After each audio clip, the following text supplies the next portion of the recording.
Hello everybody and welcome back to the channel. In today's video I'm going to be giving you some of my initial thoughts and feelings on the newly shown Transformers Studio Series figures as well as their newly announced Shattered Glass figure. Now before we get into this video, I first of all have to start this off by saying a massive thank you to each and every one of you who have subscribed to my channel. Today we literally just hit 100,000 subscribers, which is just mental, and don't worry, I shall be doing many different celebration videos in the coming days and weeks, so be sure to stay tuned for giveaways and so much more. But once again, huge thank you, honestly. It's a lifelong achievement and was something that I never ever thought that I would be able to achieve. So I am honestly super grateful for all of your support. But getting here into this week's Fan First Friday, I'll be honest and say that I have never been as let down by a reveals day as I was today. This was just diabolical. Now, of course, two of the figures did get leaked, but they did not show any Bayformer figures, which have been listed multiple times. We all pretty much know about them. All we need is the official images from Hasbro and Takara Tomy, and nope, they just completely skimmed over live action movie figures, which is just such a shame, as I know there are many fans who are super frustrated. We were all hoping to get official looks for Grinder and Ravage, as well as that rumoured Bumblebee movie Thrust, and even the ROTF Jolt. I even believe yesterday there was a listing actually put out giving an in-depth bio of what Jolt will actually include, as well as some of the conversion steps and whatnot. So why they never announced this here today, I have no idea, but I guess this live stream was more to focus on the 35th anniversary of the 1986 movie, and that's really all we got here for this particular stream. So let's get straight into it. The first figure that we got announced was Transformers Leader Class Slug and Daniel, of course Dinobot Slug, and it looks fantastic. I won't go into this too much as we've known about this figure here for quite some time, and I will in fact actually have a review up for this guy up on the channel fairly shortly, so also be sure to stay tuned for that. I think he looks excellent. The robot mode is pretty much spot on to what we saw from the animation. I love the colour scheme. He's a very big leader class, scales perfectly with Grimlock, and the Triceratops Dino mode also looks fantastic. Super awesome detail. They look literally like mini masterpiece figures. Unfortunately, we are once again get that miniature semi-posable figure, that being this time Daniel Widwicki in the exosuit.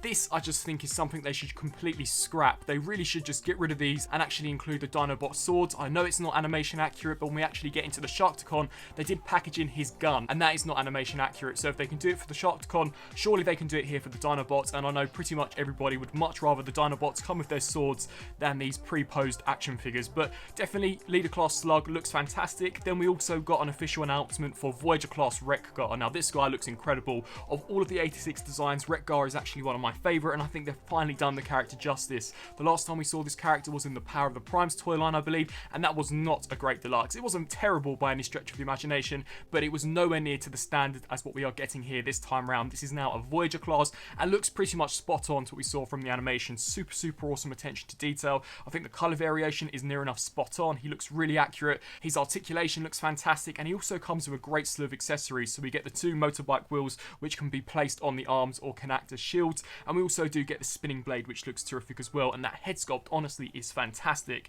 Then we also got an image of how he will actually look transformed in the bike mode, and I think this here works really well. I believe this was in fact actually designed so that another Junkion can actually ride it, so I'm pretty certain that that upcoming rumoured Junkion that we are expecting to see later on in the year is pretty much confirmed. There's no way they're going to give us Wreckcar without completing the lineup and giving us some of the other Junkion characters, so definitely I think we can expect to see more of these in the upcoming future. And the only real new figure that we didn't already previously know about or see is that of the Transformers Studio Series 1986 GNAW, also known as the Sharkticon, and this here looks pretty decent. I'm not entirely sure as to whether or not it's because that original Titans Return figure was pretty decent that this one here doesn't look that much better. Of course the details are a lot more animation accurate, I'm not going to deny that. It looks fantastic, the sculpt work looks really well done, but actually comparing it to that previous release, especially if you picked up the Pit of Judgment set, which had much more animation accurate colours, there's not all that much different. I do know that this time around is a brand new mould, it is being packaged under the deluxe class price point, but for me there just isn't enough new here, and I really was expecting perhaps a triple pack,